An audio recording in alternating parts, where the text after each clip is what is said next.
Joining me today is my colleague Lynn, who's based in the US. How are you doing, Lynn? Very good, thank you. Hello, everyone. Lynn and I are really excited because we have Holly Tyrer joining us from the US as well. So maybe you could start off with a little bit with where you live and tell us a little bit about that. I live in Los Angeles. I obviously have an English accent because I'm from England originally, but I've lived in Los Angeles for 24 years now. And very different to wherever it was that you lived in the UK, I should imagine. I grew up just outside London near Windsor, and all my family is still in England. Can you tell us what your health conditions are and how long you've had them? I've been diagnosed with post-concussion syndrome after I sustained a concussion 2.5 years ago. So post-concussion syndrome is an umbrella term for when the symptoms of a concussion don't go away. I have extreme sensitivity to sound and to light. I sometimes struggle to get my words out. I have trouble with tremor. May I ask how you were injured? As a script supervisor, I worked in film and television, and I was on set, and in a very, very freak accident, I accidentally got hit in the side of the head by a co-worker. I knew something wasn't right. I had brain fog immediately, but it wasn't until 2 days later that I started slurring my speech, and I couldn't stand properly. I couldn't balance, and I was falling over, and I couldn't understand how injured I was. And so when my friends were taking me to the doctor's appointments, the follow-up doctor's appointments, I couldn't understand why the doctor was saying I couldn't go back to work, even though I'm sitting in a room in the dark because of the migraines. I was shaking because I couldn't control the body tremors, and I couldn't get my words out at all at that point properly. And how has this now affected your daily life? It's affected it significantly because I'm not able to work, and that's been very challenging.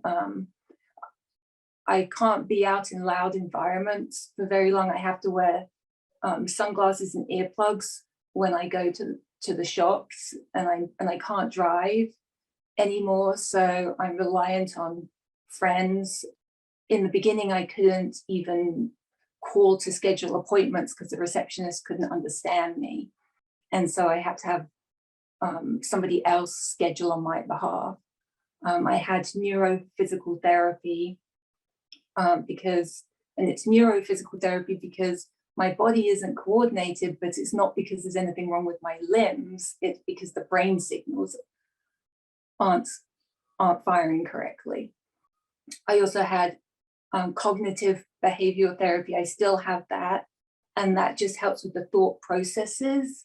And because I get overwhelmed very easily with any type of brain injury, the parts that are damaged cannot be repaired, but there's neuroplasticity, which is the ability for the brain to create new connections around the damaged bits. And so that's why I basically had to relearn how to do everything again. So about a month ago, you contacted me and you had heard about the sunflower. So how did that come about? When I was out in the world, I would see people with wheelchairs and canes, and for the first 8 months I had a cane too because I couldn't walk properly. And I noticed that when I had the cane, I was treated very differently than when I didn't have the cane. People were more accommodating.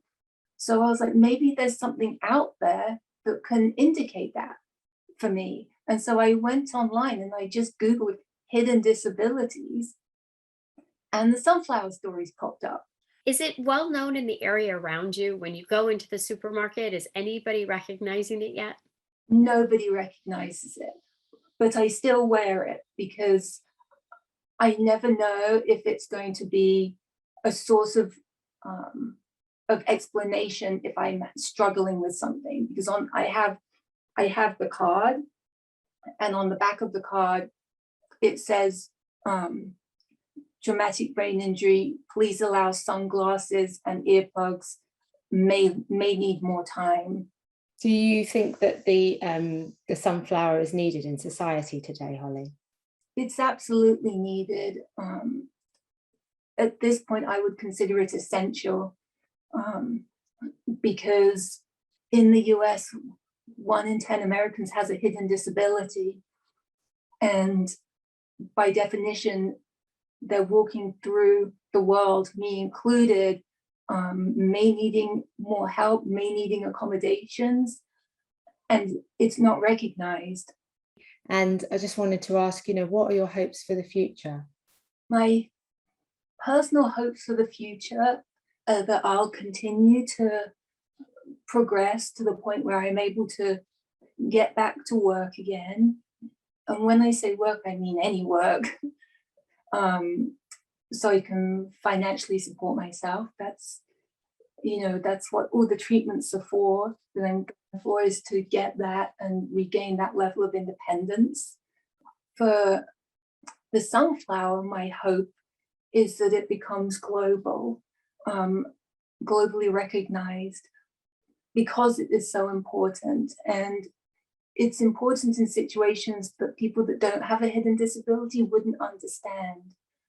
I just want to thank you so much for sharing your personal story and your journey with us. It's the first time I've spoken to anybody with post-concussion syndrome, PCS. It's been really interesting, and I'm super impressed with how you have managed to, through your treatments, get to the point that you have done now, because it sounds like it's been one hell of a journey.